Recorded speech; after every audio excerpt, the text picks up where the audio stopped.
Assalamualaikum warahmatullahi wabarakatuh. Pada kesempatan kali ini saya akan menjelaskan materi mengenai parameter stakeholder dan analisis dalam advokasi agribisnis, khususnya tentang identifikasi stakeholder strategi di agribisnis. Baik, kita masuk pada slide pertama mengenai identifikasi stakeholder strategi di agribisnis. Pertama-tama kita harus memahami terlebih dahulu apa yang dimaksud dengan stakeholder. Stakeholder adalah individu, kelompok, organisasi, lembaga, ataupun institusi yang memiliki kepentingan terhadap suatu kegiatan maupun kebijakan atau dapat mempengaruhi serta memengaruhi keputusan yang diambil dalam suatu program. Dalam konteks agribisnis, stakeholder mencakup seluruh pihak yang terlibat dalam proses produksi, pengolahan, distribusi, pemasaran, hingga konsumsi hasil pertanian. Artinya, jika pemerintah mengeluarkan suatu kebijakan di bidang pertanian, maka dampaknya tidak hanya dirasakan oleh petani saja. Kebijakan tersebut juga akan mempengaruhi perdagangan, perusahaan pupuk, industri pengolahan, eksportir, penyuluh pertanian, bahkan masyarakat sebagai komponen. Misalnya pemerintah menaikkan subsidi pupuk.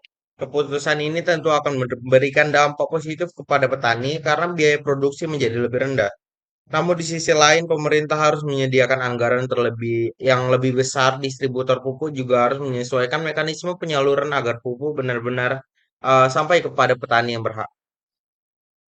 Contoh sederhana ini menunjukkan bahwa satu kebijakan dapat mempengaruhi banyak pihak sekaligus. Oleh sebab itu, sebelum melakukan advokasi atau memperjuangkan suatu kebijakan, kita harus mengetahui apa saja stakeholder yang berkaitan. Proses tersebut dinamakan identifikasi stakeholder. Stakeholder merupakan kegiatan mengenai seluruh pihak yang mempunyai kepentingan terhadap suatu isu, kemudian menganalisis ke tingkat pengaruh kepentingan, peran tanggung jawab, serta hubungan antar stakeholder tersebut. Mengapa identifikasi stakeholder sangat penting? Karena tanpa mengetahui siapa pihak yang memiliki stakeholder tersebut,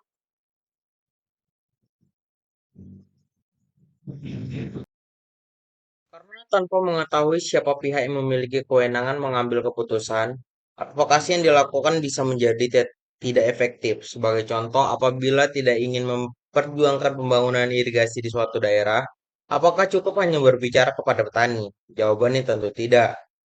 Kita juga harus melibatkan pemerintah daerah, dinas pertanian, Kementerian PUPR, kelompok tani, tokoh masyarakat, bahkan DPRD apabila pembangunan tersebut membutuhkan anggaran daerah. Artinya, keberhasilan suatu program sangat beruntung pada kemampuan kita dalam mengenai stakeholder yang tepat. Selain itu, identifikasi stakeholder juga membantu kita mengetahui siapa yang mendukung suatu program dan siapa yang mungkin menolak program tersebut. Misalnya ketika pemerintah ingin mengurangi penggunaan pestisida kimia dan menggantinya dengan pestisida hayati. Petani mungkin mendukung jika diberikan pelatihan. Perusahaan pestisida kimia mungkin memiliki kepentingan yang berbeda. Lembaga lingkungan tentu sangat mendukung karena dapat mengurangi pencemaran. Akademisi yang akan memberikan hasil penelitian sebagai dasar ilmiah. Semua kepentingan tersebut harus dipetakan sehingga kebijakan yang diambil dapat mengkomodikasikan berbagai kepentingan secara seimbang. Jadi dapat disimpulkan bahwa identifikasi stakeholder merupakan fondasi awal dalam melakukan advokasi kebijakan agribisnis. Stakeholder pemerintah. Selanjutnya kita masuk di stakeholder pemerintah yaitu pemerintahan. Pemerintahan merupakan stakeholder yang memiliki pengaruh paling besar dalam pembangunan agribisnis karena memiliki kewenangan untuk membuat kebijakan, menyusun regulasi, mengalokasikan anggaran, memberikan bantuan hingga melakukan pengawasan terhadap pelaksanaan program. Tanpa adanya dukungan pemerintah, pembangunan sektor agribisnis akan sulit berkembang secara optimal. Di dalam pemerintahan terhadap beberapa kementerian yang memiliki fungsi berbeda-beda. Yang pertama adalah Kementerian Pertanian. Kementerian ini merupakan lembaga yang paling berperan dalam pembangunan sektor pertanian nasional. Tugasnya adalah untuk merumuskan kebijakan pertanian, meningkatkan produksi pangan nasional, menjaga ketahanan pangan, meningkatkan kesejahteraan petani serta mengembangkan sebagai inovasi di bidang pertanian. Kementerian Pertanian sangat luas, misalnya memberikan bantuan benih unggul, pupuk subsidi alat dan mesin pertanian atau alistan, eh, pembangunan irigasi pertanian penyuluh kepada petani, pengendalian organisme penggangguan tanaman, hingga pengembangan pertanian modern berbasis teknologi. Sebagai contoh, ketika Indonesia mengalami ancaman krisis pangan akibat perubahan iklim, Kementerian Pertanian akan menyusun berbagai program untuk meningkatkan produktivitas pangan melalui penggunaan varietas unggul, optimalisasi lahan, peningkatan indeks pertanaman, serta penerapan teknologi pertanian modern. Karena itu, hampir seluruh kebijakan yang berkaitan dengan produksi pertanian berada di bawah koordinasi Kementerian Pertanian. Selanjutnya adalah Kementerian Perdagangan. Ini bertanggung jawab dalam mengatur sistem perdagangan hasil pertanian. Tugasnya meliputi mengatur ekspor dan impor produk pertanian, menjaga stabilitas harga, memerlukan akses pasar, serta melindungi kepentingan produsen maupun konsumen.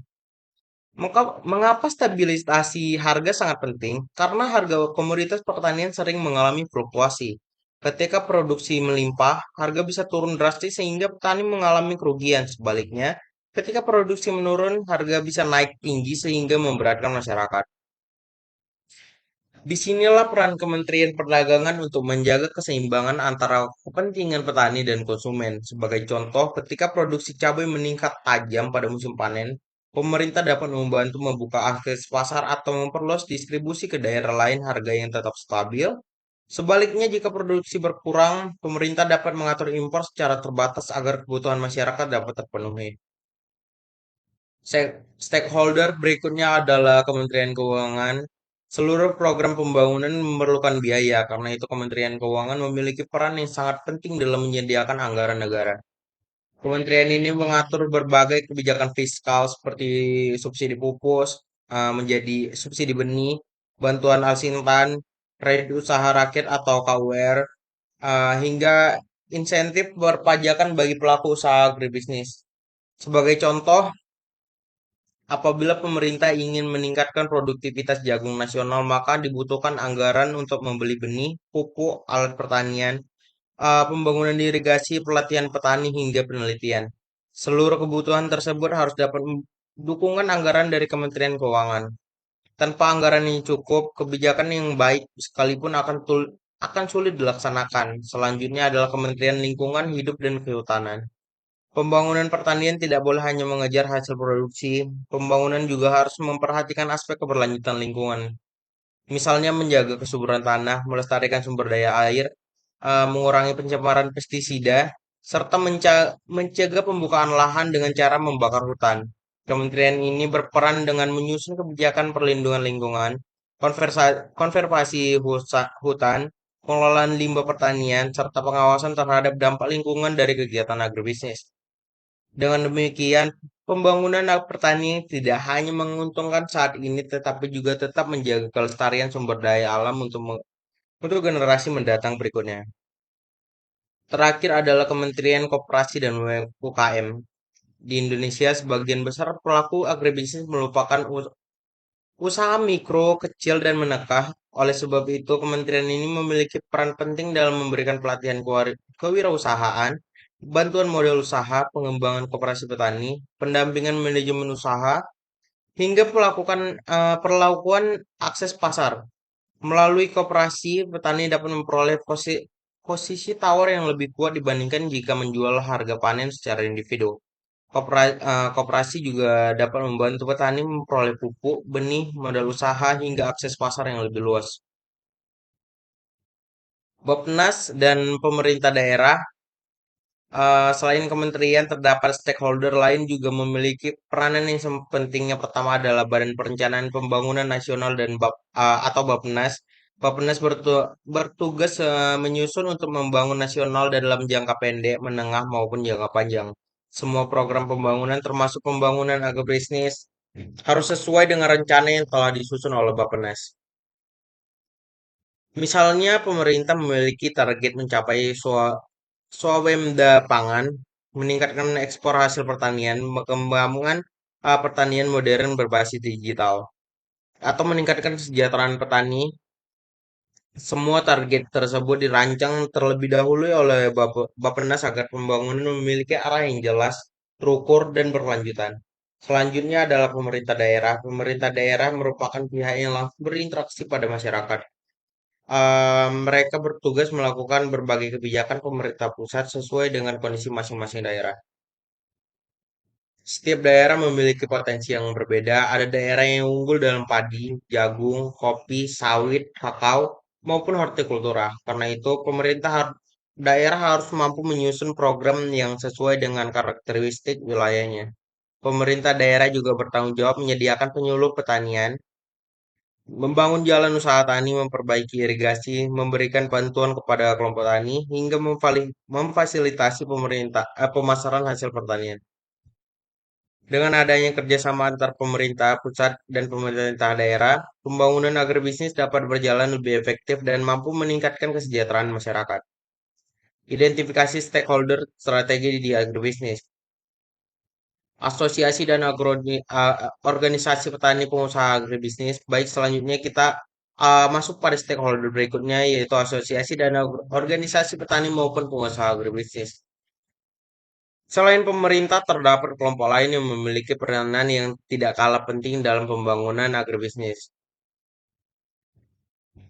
yaitu organisasi yang mewakili para petani, pelaku usaha, dan pengusaha pertanian. Organisasi-organisasi ini menjadi jembatan antara masyarakat dengan pemerintah karena mereka dapat menyampaikan aspirasi, kebutuhan, dan permasalahan yang dialami oleh petani maupun pelaku usaha di lapangan. Dalam proses advokasi, keberadaan organisasi ini sangat penting karena pemerintah seringkali membutuhkan masukan langsung dari para pelaku agribisnis sebelum menetapkan suatu kebijakan. Dengan adanya organisasi tersebut, komunikasi antara pemerintah dan masyarakat menjadi lebih mudah serta lebih terstruktur. Yang pertama akan kita bahas adalah asosiasi komoditas. Asosiasi komoditas merupakan organisasi yang memiliki produsen dari suatu komoditas tertentu. Setiap komoditas biasanya memiliki karakteristik permasalahan dan kebutuhan yang berbeda, hingga diperlukan organisasi khusus yang dapat memperjuangkan kepentingan anggotanya. Sebagai contoh, terdapat Asosiasi Petani Padi Indonesia, Gabungan Pengusaha Gabungan Pengusaha Kelapa Sawit Indonesia atau GAPKI, eh, Asosiasi Kopi, Asosiasi Kakao, maupun Asosiasi Hortikultura. Peran asosiasi ini sangat besar, diantaranya memberikan masukan kepada pemerintah mengenai kebijakan yang berkaitan dengan komoditas tertentu, menyampaikan kendala yang dihadapi petani, membantu meningkatkan kualitas produksi, memperluas akses pasar, hingga memperjuangkan harga yang menguntungkan bagi anggotanya. Misalnya ketika harga kelapa sawit mengalami penurunan akibat kondisi pasar dunia, maka Asosiasi Pengusaha Sawit akan berdiskusi dengan pemerintah mengenai langkah-langkah yang dapat dilakukan agar dampaknya tidak terlalu merugikan petani maupun perusahaan. Selain itu, asosiasi juga harus memberikan pelatihan, seminar, serta informasi mengenai perkembangan teknologi terbaru agar anggota mampu meningkatkan daya saingnya. Dengan demikian, asosiasi komoditas tidak hanya berfungsi sebagai organisasi, tetapi juga menjadi wadah komoditas antara pemerintah dan pelaku usaha. Selanjutnya adalah organisasi petani, salah satunya Kontak Tani Nelayan Andalan atau KTNA. KTNA merupakan organisasi yang menjadi tempat berkumpulnya petani dan nelayan dari berbagai daerah di Indonesia.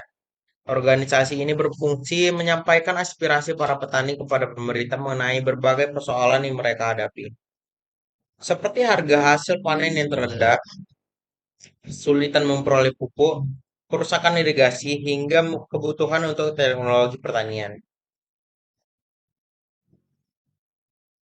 Selain menjadi penyambung aspirasi, KTNA juga berperan dalam meningkatkan kapasitas petani melalui pelatihan, penyuluhan, dan berbagai pengalaman antar pribadi. Misalnya terdapat petani yang berhasil meningkatkan hasil panennya melalui penggunaan teknologi baru, maka pengalaman tersebut dapat dibagikan pada petani lain sehingga memanfaatkan dapat dirasakan secara lebih luas. Keberadaan Organisasi petani sangat penting karena pemerintah dapat mengetahui kondisi nyata di lapangan melalui informasi yang disampaikan oleh organisasi tersebut. Selanjutnya adalah koperasi pertanian. Koperasi merupakan salah satu bentuk organisasi ekonomi yang dibentuk oleh para petani untuk meningkatkan kesejahteraan anggota. Melalui koperasi, petani dapat bekerja sama dengan dalam berbagai kegiatan seperti pengadaan benih, pembelian pupuk, penyediaan alat pertanian, pemasaran hasil panen hingga pengelolaan aset permodalan. Mengapa koperasi penting? Karena jika petani bekerja sendiri-sendiri, posisi tawarnya relatif lebih rendah terhadap dengan perdagangan besar atau perusahaan. Namun apabila petani bergabung dalam koperasi, maka jumlah produksi dipasarkan menjadi lebih besar sehingga memiliki daya tawar yang lebih tinggi.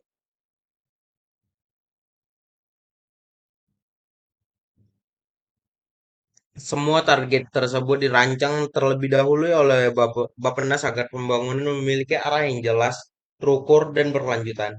Selanjutnya adalah pemerintah daerah. Pemerintah daerah merupakan pihak yang langsung berinteraksi pada masyarakat. Mereka bertugas melakukan berbagai kebijakan pemerintah pusat sesuai dengan kondisi masing-masing daerah. Setiap daerah memiliki potensi yang berbeda. Ada daerah yang unggul dalam padi, jagung, kopi, sawit, kakao, maupun hortikultura. Karena itu, daerah harus mampu menyusun program yang sesuai dengan karakteristik wilayahnya. Pemerintah daerah juga bertanggung jawab menyediakan penyuluh pertanian, membangun jalan usaha tani, memperbaiki irigasi, memberikan bantuan kepada kelompok tani, hingga memfasilitasi pemasaran hasil pertanian. Dengan adanya kerjasama antar pemerintah pusat dan pemerintah daerah, pembangunan agribisnis dapat berjalan lebih efektif dan mampu meningkatkan kesejahteraan masyarakat. Identifikasi stakeholder strategi di agribisnis. Asosiasi dan organisasi petani pengusaha agribisnis. Baik, selanjutnya kita masuk pada stakeholder berikutnya, yaitu asosiasi dan organisasi petani maupun pengusaha agribisnis. Selain pemerintah, terdapat kelompok lain yang memiliki peranan yang tidak kalah penting dalam pembangunan agribisnis, yaitu organisasi yang mewakili para petani, pelaku usaha, dan pengusaha pertanian. Organisasi-organisasi ini menjadi jembatan antara masyarakat dengan pemerintah karena mereka dapat menyampaikan aspirasi, kebutuhan, dan permasalahan yang dialami oleh petani maupun pelaku usaha di lapangan. Dalam proses advokasi, keberadaan organisasi ini sangat penting karena pemerintah seringkali membutuhkan masukan langsung dari para pelaku agribisnis sebelum menetapkan suatu kebijakan. Dengan adanya organisasi tersebut, komunikasi antara pemerintah dan masyarakat menjadi lebih mudah serta lebih terstruktur. Yang pertama akan kita bahas adalah asosiasi komoditas. Asosiasi komoditas merupakan organisasi yang memiliki produsen dari suatu komoditas tertentu. Setiap komoditas biasanya memiliki karakteristik permasalahan dan kebutuhan yang berbeda, hingga diperlukan organisasi khusus yang dapat memperjuangkan kepentingan anggotanya. Sebagai contoh, terdapat Asosiasi Petani Padi Indonesia, Gabungan Pengusaha Kelapa Sawit Indonesia atau GAPKI, eh, Asosiasi Kopi, Asosiasi Kakao, maupun Asosiasi Hortikultura. Peran asosiasi ini sangat besar, diantaranya memberikan masukan kepada pemerintah mengenai kebijakan yang berkaitan dengan komoditas tertentu, menyampaikan kendala yang dihadapi petani, membantu meningkatkan kualitas produksi, memperluas akses pasar, hingga memperjuangkan harga yang menguntungkan bagi anggotanya. Misalnya ketika harga kelapa sawit mengalami penurunan akibat kondisi pasar dunia, maka Asosiasi Pengusaha Sawit akan berdiskusi dengan pemerintah mengenai langkah-langkah yang dapat dilakukan agar dampaknya tidak terlalu merugikan petani maupun perusahaan. Selain itu, asosiasi juga harus memberikan pelatihan, seminar, serta informasi mengenai perkembangan teknologi terbaru agar anggota mampu meningkatkan daya saingnya. Dengan demikian, asosiasi komoditas tidak hanya berfungsi sebagai organisasi, tetapi juga menjadi wadah komoditas antara pemerintah dan pelaku usaha. Selanjutnya adalah organisasi petani, salah satunya Kontak Tani Nelayan Andalan atau KTNA. KTNA merupakan organisasi yang menjadi tempat berkumpulnya petani dan nelayan dari berbagai daerah di Indonesia. Organisasi ini berfungsi menyampaikan aspirasi para petani kepada pemerintah mengenai berbagai persoalan yang mereka hadapi, seperti harga hasil panen yang terendah, kesulitan memperoleh pupuk, kerusakan irigasi, hingga kebutuhan untuk teknologi pertanian.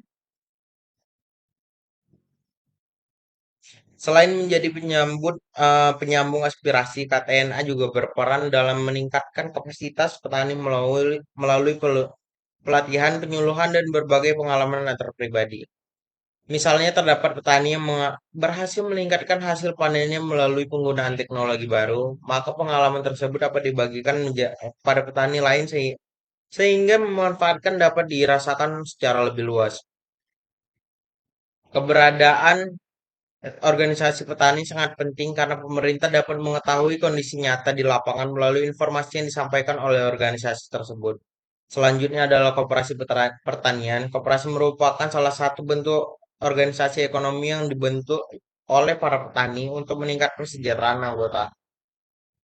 Melalui koperasi, petani dapat bekerja sama dengan dalam berbagai kegiatan seperti pengadaan benih, pembelian pupuk, penyediaan alat pertanian, pemasaran hasil panen hingga pengelolaan aset permodalan. Mengapa koperasi penting?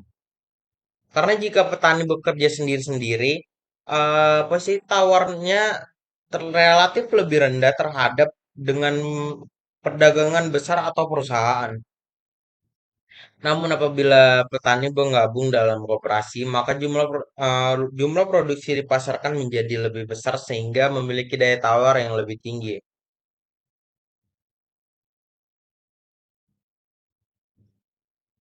Sebagai contoh, apabila pemerintah ingin meningkatkan produktivitas jagung nasional, maka dibutuhkan anggaran untuk membeli benih, pupuk, alat pertanian, pembangunan irigasi, pelatihan petani, hingga penelitian.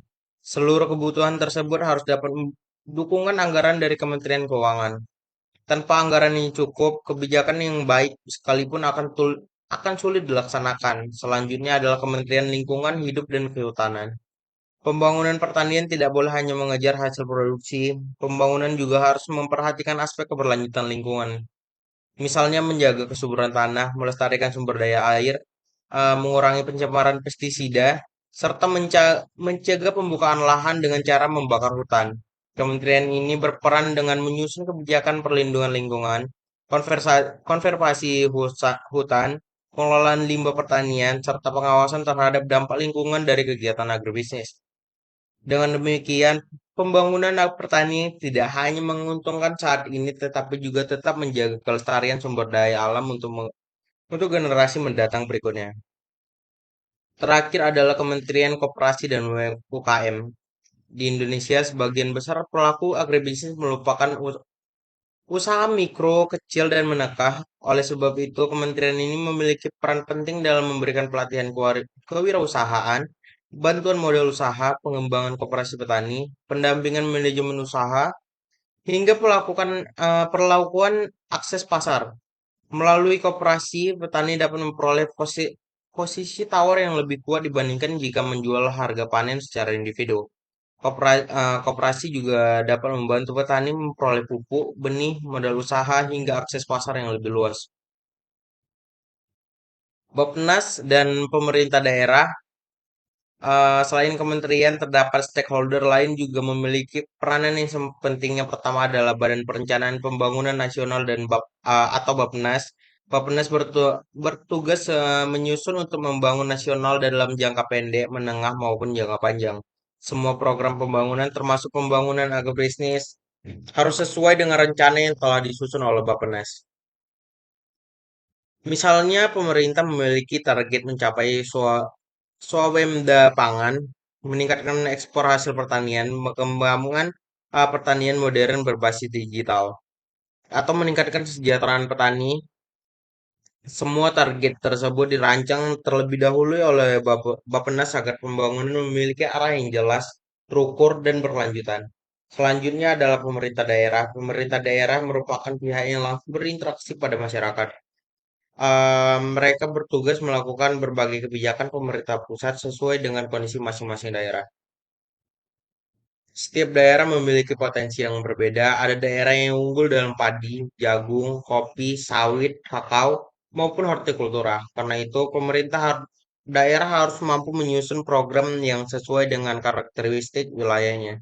Pemerintah daerah juga bertanggung jawab menyediakan penyuluh pertanian, membangun jalan usaha tani, memperbaiki irigasi, memberikan bantuan kepada kelompok tani, hingga memfasilitasi pemasaran hasil pertanian. Dengan adanya kerjasama antar pemerintah pusat dan pemerintah daerah, pembangunan agribisnis dapat berjalan lebih efektif dan mampu meningkatkan kesejahteraan masyarakat. Identifikasi stakeholder strategi di agribisnis.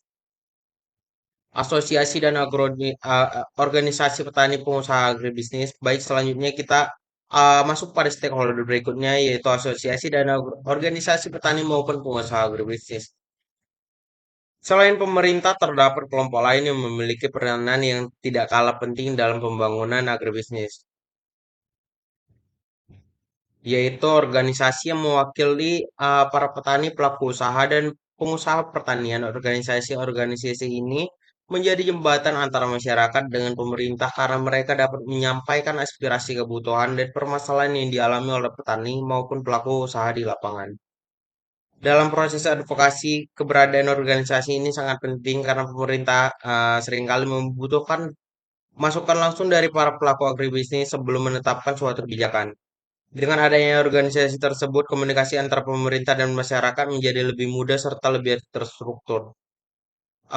Yang pertama akan kita bahas adalah asosiasi komoditas. Asosiasi komoditas merupakan organisasi yang memiliki produsen dari suatu komoditas tertentu. Setiap komoditas biasanya memiliki karakteristik permasalahan dan kebutuhan yang berbeda, hingga diperlukan organisasi khusus yang dapat memperjuangkan kepentingan anggotanya. Sebagai contoh, terdapat Asosiasi Petani Padi Indonesia, Gabungan Pengusaha Gabungan Pengusaha Kelapa Sawit Indonesia atau GAPKI, eh, Asosiasi Kopi, Asosiasi Kakao, maupun Asosiasi Hortikultura. Peran asosiasi ini sangat besar, diantaranya memberikan masukan kepada pemerintah mengenai kebijakan yang berkaitan dengan komoditas tertentu, menyampaikan kendala yang dihadapi petani, membantu meningkatkan kualitas produksi, memperluas akses pasar, hingga memperjuangkan harga yang menguntungkan bagi anggotanya. Misalnya ketika harga kelapa sawit mengalami penurunan akibat kondisi pasar dunia, maka Asosiasi Pengusaha Sawit akan berdiskusi dengan pemerintah mengenai langkah-langkah yang dapat dilakukan agar dampaknya tidak terlalu merugikan petani maupun perusahaan. Selain itu, asosiasi juga harus memberikan pelatihan, seminar, serta informasi mengenai perkembangan teknologi terbaru agar anggota mampu meningkatkan daya saingnya. Dengan demikian, asosiasi komoditas tidak hanya berfungsi sebagai organisasi, tetapi juga menjadi wadah komoditas antara pemerintah dan pelaku usaha. Selanjutnya adalah organisasi petani, salah satunya Kontak Tani Nelayan Andalan atau KTNA. KTNA merupakan organisasi yang menjadi tempat berkumpulnya petani dan nelayan dari berbagai daerah di Indonesia. Organisasi ini berfungsi menyampaikan aspirasi para petani kepada pemerintah mengenai berbagai persoalan yang mereka hadapi, seperti harga hasil panen yang terendah, kesulitan memperoleh pupuk, kerusakan irigasi, hingga kebutuhan untuk teknologi pertanian. Selain menjadi penyambung aspirasi, KTNA juga berperan dalam meningkatkan kapasitas petani melalui pelatihan, penyuluhan, dan berbagai pengalaman antar pribadi. Misalnya terdapat petani yang berhasil meningkatkan hasil panennya melalui penggunaan teknologi baru, maka pengalaman tersebut dapat dibagikan pada petani lain sehingga memanfaatkan dapat dirasakan secara lebih luas. Keberadaan organisasi petani sangat penting karena pemerintah dapat mengetahui kondisi nyata di lapangan melalui informasi yang disampaikan oleh organisasi tersebut. Selanjutnya adalah koperasi pertanian. Koperasi merupakan salah satu bentuk organisasi ekonomi yang dibentuk oleh para petani untuk meningkatkan kesejahteraan anggota. Melalui koperasi, Petani dapat bekerja sama dengan dalam berbagai kegiatan seperti pengadaan benih, pembelian pupuk, penyediaan alat pertanian, pemasaran hasil panen hingga pengelolaan aset permodalan. Dengan demikian, pembangunan pertanian tidak hanya menguntungkan saat ini, tetapi juga tetap menjaga kelestarian sumber daya alam untuk generasi mendatang berikutnya. Terakhir adalah Kementerian Koperasi dan UKM. Di Indonesia, sebagian besar pelaku agribisnis merupakan usaha mikro, kecil, dan menengah. Oleh sebab itu, kementerian ini memiliki peran penting dalam memberikan pelatihan kewirausahaan, bantuan modal usaha, pengembangan koperasi petani, pendampingan manajemen usaha, hingga perlakuan akses pasar. Melalui koperasi, petani dapat memperoleh posisi tawar yang lebih kuat dibandingkan jika menjual harga panen secara individu. Koperasi juga dapat membantu petani memperoleh pupuk, benih, modal usaha, hingga akses pasar yang lebih luas. Bappenas dan pemerintah daerah, selain kementerian, terdapat stakeholder lain juga memiliki peranan yang penting. Yang pertama adalah Badan Perencanaan Pembangunan Nasional atau Bappenas. Bappenas bertugas menyusun untuk membangun nasional dalam jangka pendek, menengah maupun jangka panjang. Semua program pembangunan termasuk pembangunan agribisnis harus sesuai dengan rencana yang telah disusun oleh Bappenas. Misalnya, pemerintah memiliki target mencapai swawemda pangan, meningkatkan ekspor hasil pertanian, mengembangkan pertanian modern berbasis digital, atau meningkatkan kesejahteraan petani. Semua target tersebut dirancang terlebih dahulu oleh Bappenas agar pembangunan memiliki arah yang jelas, terukur, dan berkelanjutan. Selanjutnya adalah pemerintah daerah. Pemerintah daerah merupakan pihak yang langsung berinteraksi pada masyarakat. Mereka bertugas melakukan berbagai kebijakan pemerintah pusat sesuai dengan kondisi masing-masing daerah. Setiap daerah memiliki potensi yang berbeda. Ada daerah yang unggul dalam padi, jagung, kopi, sawit, kakao, maupun hortikultura. Karena itu, daerah harus mampu menyusun program yang sesuai dengan karakteristik wilayahnya. Pemerintah daerah juga bertanggung jawab menyediakan penyuluh pertanian, membangun jalan usaha tani, memperbaiki irigasi, memberikan bantuan kepada kelompok tani, hingga memfasilitasi pemasaran hasil pertanian. Dengan adanya kerjasama antar pemerintah pusat dan pemerintah daerah, pembangunan agribisnis dapat berjalan lebih efektif dan mampu meningkatkan kesejahteraan masyarakat. Identifikasi stakeholder strategi di agribisnis. Asosiasi dan organisasi petani pengusaha agribisnis. Baik, selanjutnya kita masuk pada stakeholder berikutnya, yaitu asosiasi dan organisasi petani maupun pengusaha agribisnis. Selain pemerintah, terdapat kelompok lain yang memiliki peranan yang tidak kalah penting dalam pembangunan agribisnis, yaitu organisasi yang mewakili para petani, pelaku usaha, dan pengusaha pertanian. Organisasi-organisasi ini menjadi jembatan antara masyarakat dengan pemerintah karena mereka dapat menyampaikan aspirasi, kebutuhan, dan permasalahan yang dialami oleh petani maupun pelaku usaha di lapangan. Dalam proses advokasi, keberadaan organisasi ini sangat penting karena pemerintah seringkali membutuhkan masukan langsung dari para pelaku agribisnis sebelum menetapkan suatu kebijakan. Dengan adanya organisasi tersebut, komunikasi antara pemerintah dan masyarakat menjadi lebih mudah serta lebih terstruktur.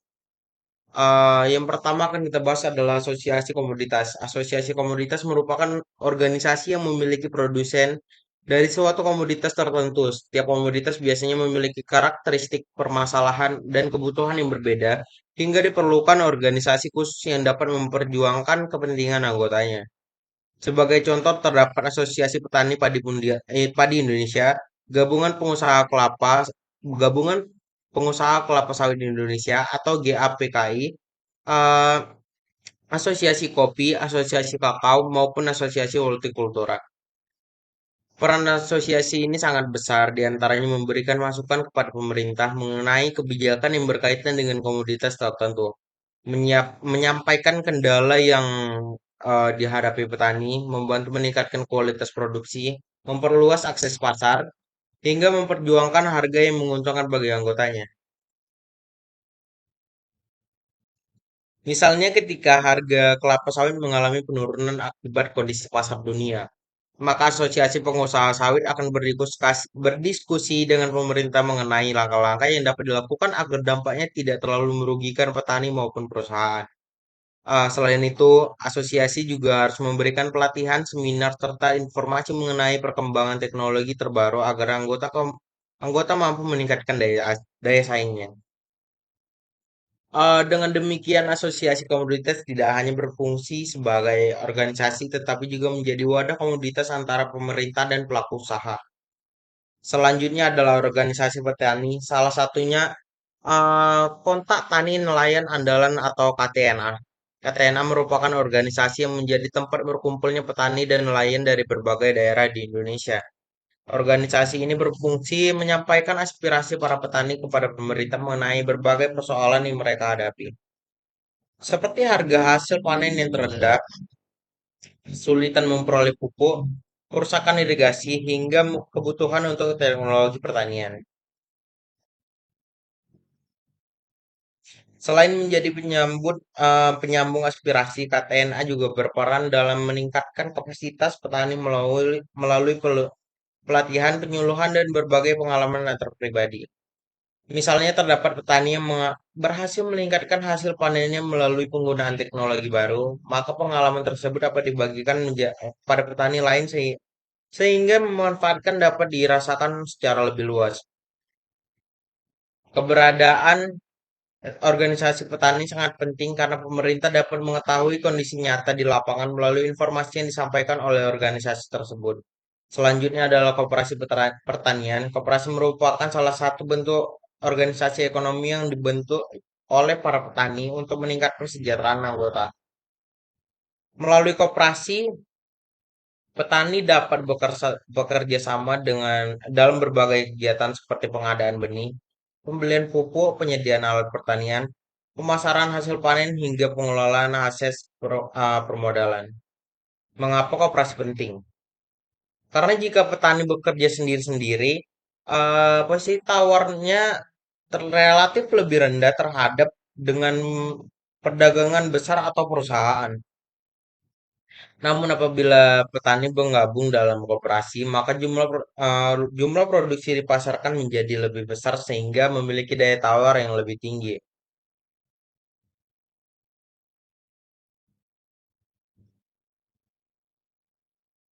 Sebagai contoh,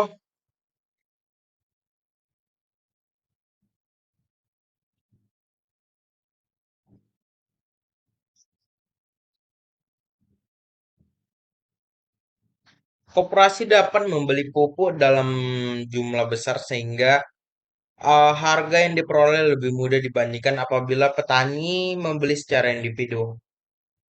Selain itu, koperasi juga dapat membantu penyaluran hasil panen langsung kepada pasar modern atau industri, sehingga petani memperoleh harga yang lebih besar. Oleh karena itu, koperasi menjadi salah satu stakeholder yang sangat strategis dalam pembangunan agribisnis. Yang terakhir adalah Asosiasi Industri Pengolahan Hasil Pertanian. Asosiasi ini mewakili perusahaan yang bergerak dalam pengolahan hasil pertanian menjadi produk yang memiliki nilai tambah yang lebih tinggi. Sebagai contoh, gabah diolah menjadi beras, kelapa sawit menjadi minyak goreng, kakao menjadi coklat, atau susu menjadi berbagai produk olahan. Asosiasi ini memiliki peran dalam memberikan masukan kepada pemerintah mengenai kebutuhan industri, meningkatkan kualitas bahan baku, menjaga standar mutu produk, serta memperluas pasar ekspor. Hubungan antara petani dan industri pengolahan harus berjalan dengan baik agar hasil pertanian dapat diterapkan secara optimal. Dengan adanya kerjasama tersebut, nilai ekonomi hasil pertanian akan meningkatkan hingga memberikan keuntungan bagi seluruh pelaku agribisnis. Media massa dan akademisi. Selanjutnya kita masuk pada stakeholder berikutnya yaitu media massa serta akademisi dan lambang penelitian. Banyak orang menganggap bahwa media hanya bertugas menyampaikan berita padahal dalam dunia agribisnis, media memiliki pengaruh yang sangat besar terhadap pembentukan opini masyarakat serta keberhasilan suatu kebijakan. Lalu masuk di media massa. Media massa merupakan sarana komunikasi yang berfungsi sebagai informasi kepada masyarakat secara luas. Mediasi memiliki kemampuan membangun opini publik hingga masyarakat mengetahui berbagai isu yang sedang terjadi di sektor agribisnis. Media juga menjadi penghubung antara pemerintah dengan masyarakat. Misalnya ketika pemerintah meluncurkan program dengan bantuan pupuk atau program ketahanan pangan, informasi tersebut akan lebih cepat diketahui melalui masyarakat melalui media. Media cetak seperti surat kabar, majalah, dan tabloid memiliki peran dalam penyampaian informasi yang lebih mendalam. Biasanya memiliki cetak penyajian hasil analisis mengenai kebijakan pertanian, perkembangan harga komoditas, hingga berbagai inovasi teknologi pertanian. Informasi tersebut menjadi sumber pengetahuan bagi masyarakat maupun pelaku agribisnis. Lalu berikutnya ada media elektronik. Selanjutnya kita akan membahas media elektronik seperti televisi dan radio. Media elektronik memiliki jangkauan yang sangat luas sehingga informasi dapat diterima oleh masyarakat dalam waktu yang sangat singkat. Contohnya ketika terjadi serangan hama atau bencana alam yang mengancam produksi pertanian, pemerintah dapat memberikan informasi melalui televisi maupun radio agar petani dapat melakukan langkah antisipasi selanjutnya. Lalu ada di media media daring seperti portal berita, website, YouTube, Instagram, Facebook, dan berbagai media sosial lainnya. Saat ini media daring menjadi sarana komunikasi yang paling cepat karena informasi dapat menyebar hanya dalam hitungan detik. Selain itu, media sosial juga memungkinkan masyarakat memberikan tanggapan secara langsung terhadap suatu kebijakan. Oleh karena itu, dalam proses advokasi agribisnis, media daring sering dimanfaatkan untuk menyampaikan edukasi kepada masyarakat serta membangun dukungan publik terhadap suatu program. Akademisi dan lembaga penelitian. Stakeholder berikutnya adalah akademisi dan lembaga penelitian. Dalam penyusunan kebijakan, pemerintah tidak hanya mengandalkan pendapatan masyarakat, tetapi juga memerlukan bukti ilmiah. Di sini peran akademisi menjadi sangat penting karena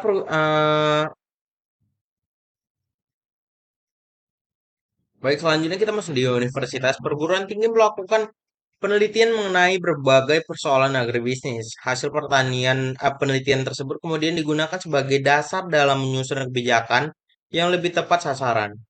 Misalnya penelitian mengenai varietas unggul, teknik budaya modern, mengendalikan hama, hingga strategi pemasaran hasil pertanian.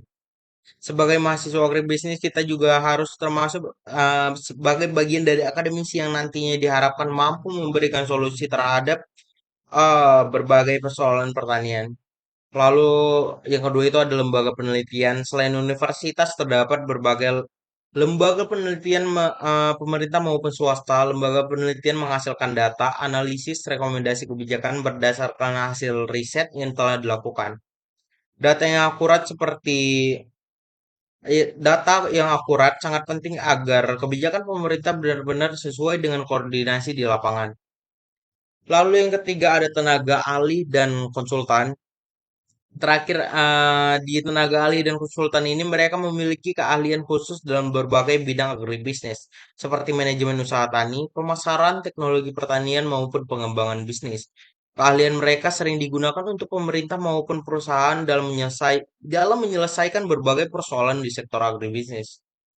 Organisasi non-pemerintahan atau NGO. Selanjutnya kita masuk pada stakeholder terakhir dalam slide ini yaitu organisasi non-pemerintahan atau NGO. Non-governmental organization. NGO merupakan organisasi yang berdiri secara independen dan tidak berada di bawah pemerintah.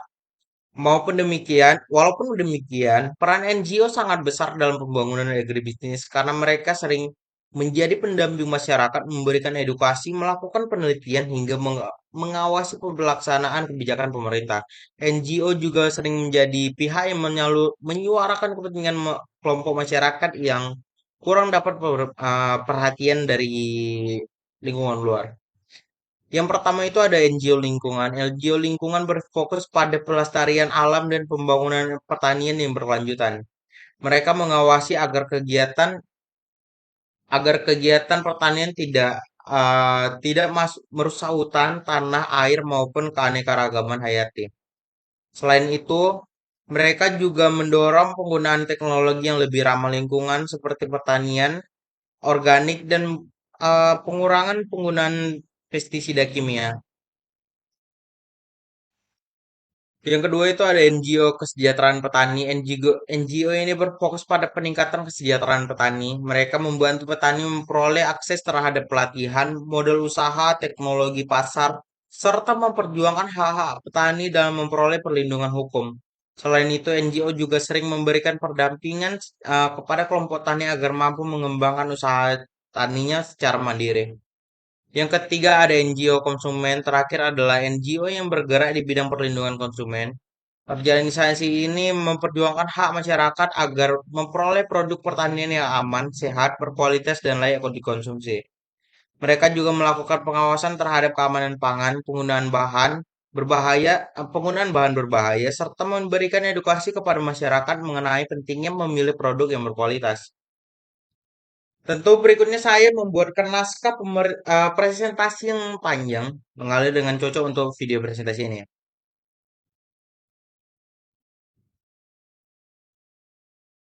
Identifikasi oleh sektor stakeholders, strategi di agribisnis. Baik, selanjutnya kita akan masuk di stakeholder, yaitu perusahaan besar, baik perusahaan swasta maupun badan usaha milik negara atau BUMN.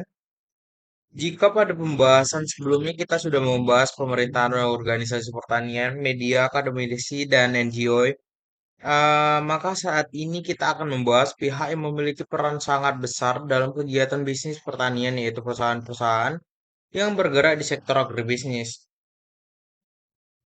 Dalam sistem agribisnis, perusahaan bukan hanya bertugas mencari keuntungan, mereka juga berperan menyediakan berbagai kebutuhan petani, menyerap hasil pangan, mengelola hasil pertanian menjadi produk yang memiliki nilai tambah hingga menyalurkan produksi tersebut kepada masyarakat. Oleh karena itu, perusahaan menjadi stakeholder yang sangat penting karena mampu mempengaruhi keberhasilan membangun sektor pertanian. Perusahaan juga memiliki modal teknologi sumber daya manusia dan jaringan pemasaran yang luas hingga mampu mempercepat perkembangan sektor agribisnis di Indonesia. Mari kita bahas-bahas satu persatu. Yang pertama adalah perusahaan input pertanian. Perusahaan input pertanian merupakan perusahaan yang menyediakan berbagai sarana produksi yang dibutuhkan petani sebelum melakukan budidaya. Sarana produksi tersebut meliputi pupuk, benih unggul, pestisida, herbisida, fungisida, alat pertanian, hingga teknologi modern seperti sistem irigasi dan mesin pertanian. Perusahaan ini memiliki pengaruh yang sangat besar terhadap keberhasilan produksi pertanian. Mengapa demikian? Karena tanpa benih yang berkualitas, pupuk yang cukup, maupun pestisida yang efektif, produktivitas tanaman akan menurun. Misalnya seorang petani ingin menanamkan padi, sebelum menanam, petani membutuhkan benih benih unggul, pupuk, pestisida, serta alat pengolahan tanah. Semua kebutuhan tersebut disediakan oleh perusahaan input pertanian. Selain penjual produk, perusahaan juga sering memberikan pelatihan kepada petani mengenai cara penggunaan pupuk yang tepat, dosis pestisida yang sesuai, hingga penggunaan teknologi pertanian modern. Dalam proses advokasi, perusahaan input pertanian sering diajak berdiskusi mengenai ketersediaan pupuk, kualitas bibit, benih, maupun pengembangan teknologi pertanian. Dengan demikian, perusahaan input pertanian memiliki peran yang sangat strategis dalam meningkatkan produktivitas sektor pertanian.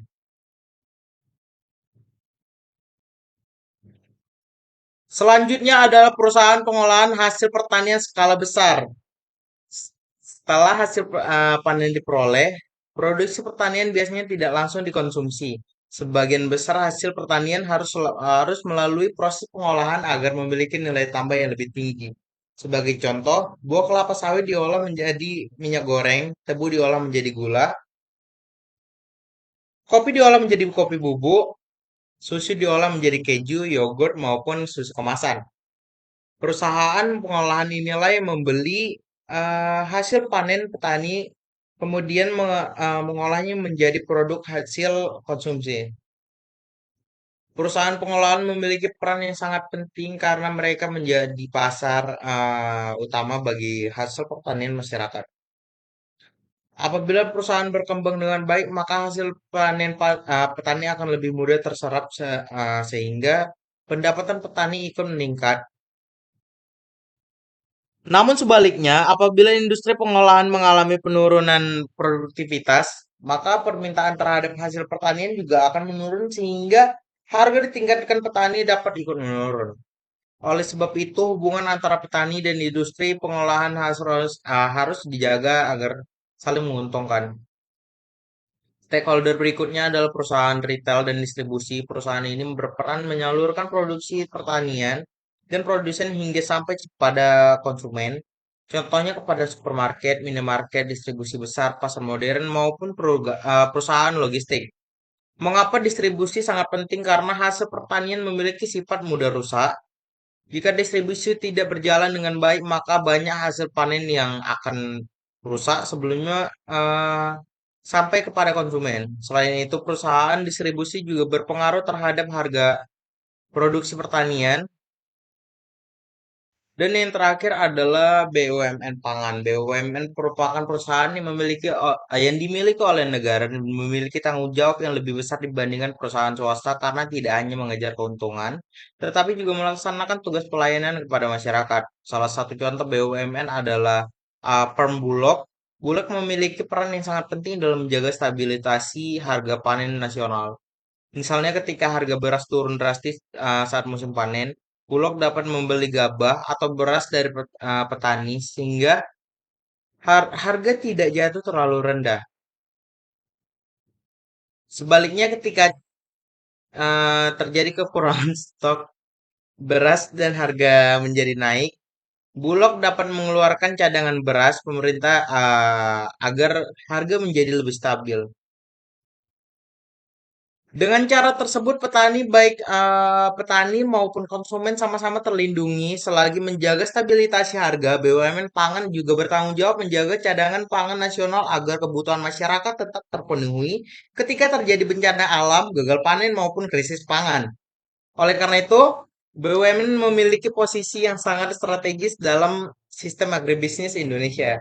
Selanjutnya kita masuk pada materi berikutnya yaitu strategi pembangunan koalisasi advokasi. Sebelumnya kita sudah mempelajari siapa saja stakeholder dalam agribisnis, namun mengenal stakeholder saja belum cukup agar advokasi berhasil. Seluruh stakeholder yang memiliki tujuan yang sama harus mampu bekerja sama dalam suatu koalisasi.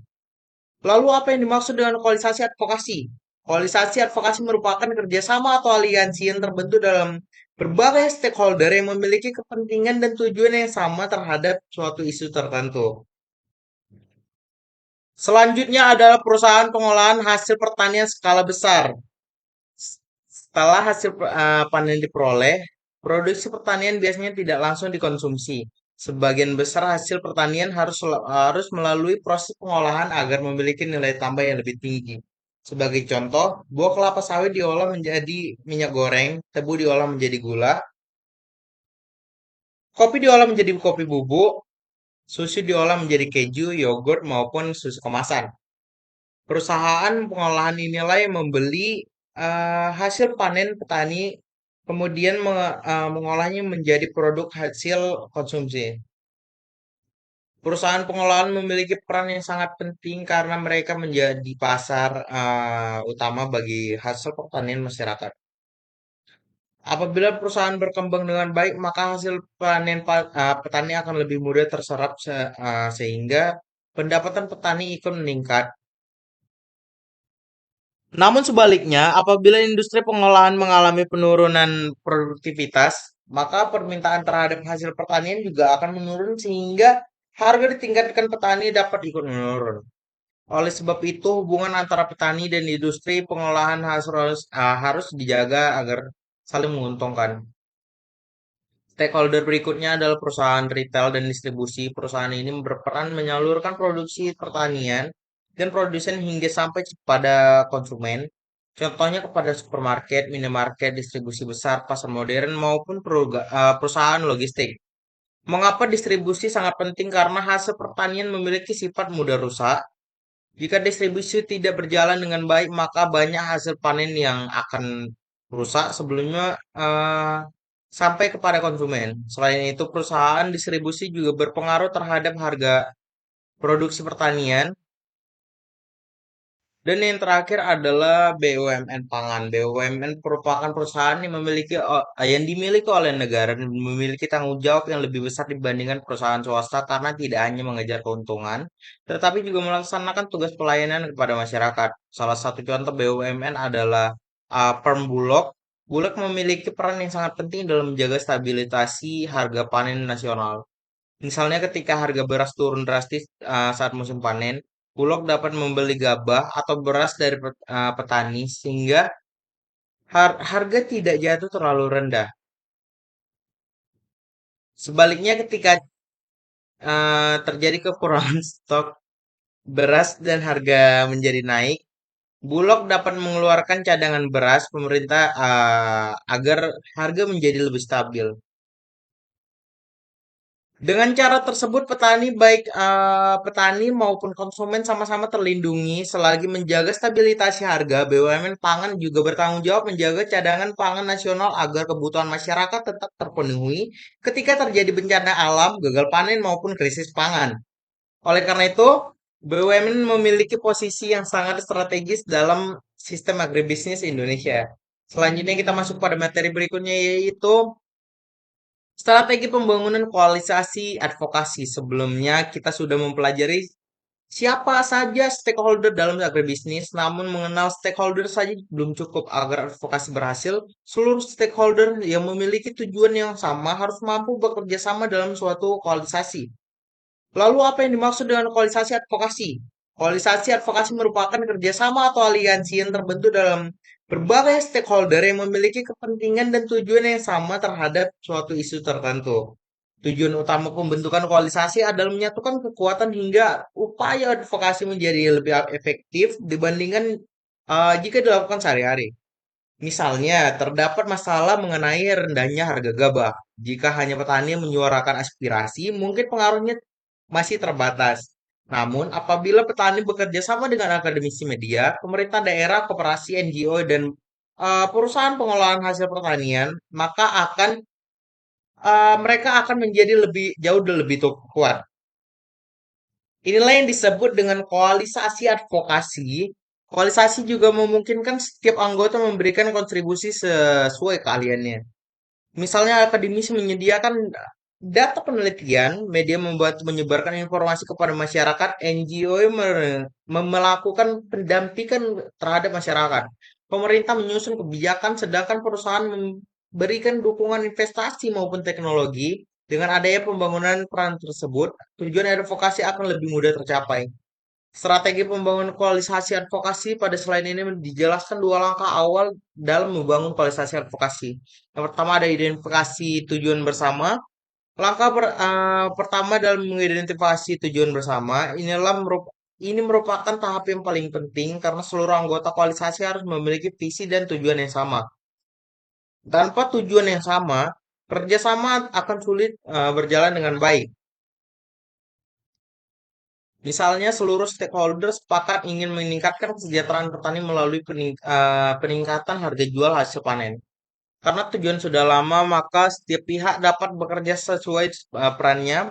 Pemerintah sesuai regulasi, akademisi melakukan penelitian, media memberikan edukasi kepada masyarakat, koperasi memperkuat pemasaran, sedangkan perusahaan membantu menyerap hasil panen. Dengan adanya tujuan yang sama, seluruh anggota akan memiliki komitmen yang kuat sehingga koalisasi dapat berjalan secara efektif. Yang kedua itu ada pemataan potensi anggota koalisasi. Langkah berikutnya adalah pemataan potensi anggota koalisasi. Artinya kita harus mengetahui kemampuan yang dimiliki oleh setiap anggota. Tidak semua stakeholder memiliki peran yang sama. Ada yang memiliki keahlian, ada yang memiliki dana, ada yang memiliki jaringan, ada pula yang memiliki pengaruh dan pengambilan keputusan. Misalnya universitas memiliki kemampuan melakukan penelitian, media memiliki kemampuan menyebarkan informasi, perusahaan memiliki modal dan teknologi, pemerintah memiliki kewenangan untuk membuat kebijakan, sedangkan organisasi petani memiliki hubungan langsung dengan masyarakat. Apabila seluruh potensi tersebut dipadukan, maka koalisasi akan menjadi lebih kuat. Oleh karena itu, sebelum membentuk koalisasi, setiap anggota harus dipetakan terlebih dahulu agar diketahui siapa yang lebih tepat menjalankan tugas tertentu. Dengan pembagian tugas yang jelas, kerjasama akan menjadi lebih efektif, efisien, dan mampu mencapai tujuan yang ditetapkan. Mungkin hanya ini yang dapat saya sampaikan. Lebih dan kurang saya mohon maaf. Assalamualaikum warahmatullahi wabarakatuh.